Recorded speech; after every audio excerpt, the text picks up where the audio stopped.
وإذ قلتم يا موسى لن نصبر على طعام واحد فادع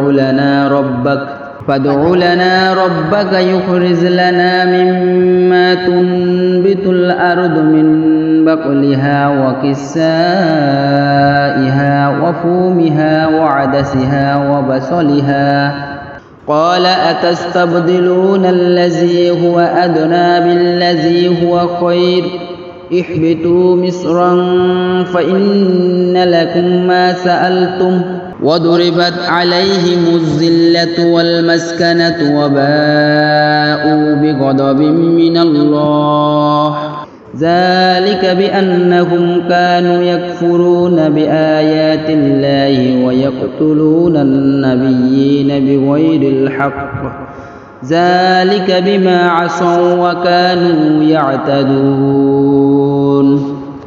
আর যখন তোমরা বললে, হে মূসা, আমরা এক খাবারের উপর কখনো ধৈর্য ধরব না, সুতরাং তুমি আমাদের জন্য তোমার রবের নিকট দোয়া করো যেন তিনি আমাদের জন্য বের করেন ভূমি যে সবজি, কাঁকড়, রসুন, মসুর ও পেঁয়াজ উৎপন্ন করে তা।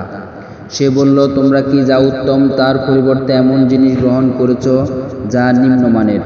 তোমরা কোনো এক নগরীতে অবতরণ করো, তবে নিশ্চয়ই তোমাদের জন্য সেখানে থাকবে যা তোমরা চেয়েছ।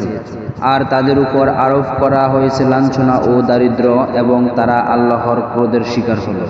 তা এই কারণে যে তারা আল্লাহর আয়াতসমূহকে অস্বীকার করত এবং অন্যায়ভাবে নবীদেরকে হত্যা করত। তা এই কারণে যে তারা নাফরমানি করেছিল এবং তারা সীমা লঙ্ঘন করত।